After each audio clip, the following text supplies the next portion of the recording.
You're driving down a deserted road, the GPS leads you further into the woods, and suddenly, you lose signal.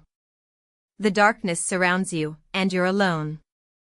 This is how it felt for the victims of a suspected serial killer in Lake County, where a series of cold case homicides remained unsolved for years, until now. You find yourself standing at the edge of a dense forest, the trees towering above you, their branches like skeletal fingers reaching out to snatch you. The air is thick with the smell of damp earth and decaying leaves. It's a chilly autumn evening, and the only sound is the distant hum of a car driving down the highway. This is where our story begins, in the small town of Lake County, where a series of cold case homicides would leave residents in a state of terror. The first victim was found in 1995, a young woman named Sarah, her body discovered in a shallow grave, just off the main road. The police were baffled, and as the years went by, more bodies turned up, each one more gruesome than the last. The killer seemed to always be one step ahead, leaving behind only cryptic clues and a trail of fear. You're walking through the forest, the rustling of leaves beneath your feet, the snapping of twigs, and the sound of a stream babbling in the distance. The sun is beginning to set, casting long shadows across the forest floor. Suddenly, you stumble upon a clearing, and in the center, you see a makeshift grave, the earth freshly dug, and a piece of fabric caught in a tree branch. This is how the second victim was discovered, a young man named Alex, his body buried in a shallow grave, just like Sarah. The police were called, and as they began to investigate, they realized that the killer was not just a random murderer, but a calculated predator who had been stalking his victims, studying their every move. The question on everyone's mind was, how many more victims were out there, waiting to be discovered?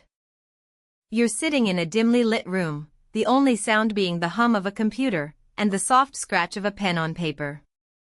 The walls are lined with files, each one containing a piece of the puzzle, a clue that could lead to the killer. The detectives are working around the clock, following every lead, every tip, every hint. They're searching for a pattern, a connection between the victims, something that could lead them to the killer. As they delve deeper into the case, they begin to realize that the killer is not just a mindless murderer, but a calculated predator who has been leaving behind a trail of clues, a twisted game of cat and mouse. The question on everyone's mind is, can they catch the killer before he strikes again? You're standing in a crowded courtroom, the air thick with tension as the judge enters and the trial begins.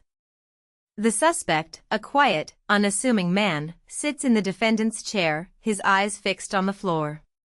The prosecution presents its case, a mountain of evidence, each piece more damning than the last.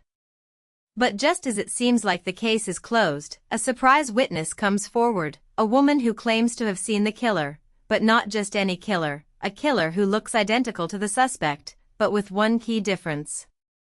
The question on everyone's mind is this a case of mistaken identity, or is the killer still out there, watching and waiting? You're walking through a small town, the streets lined with houses, each one with a story to tell.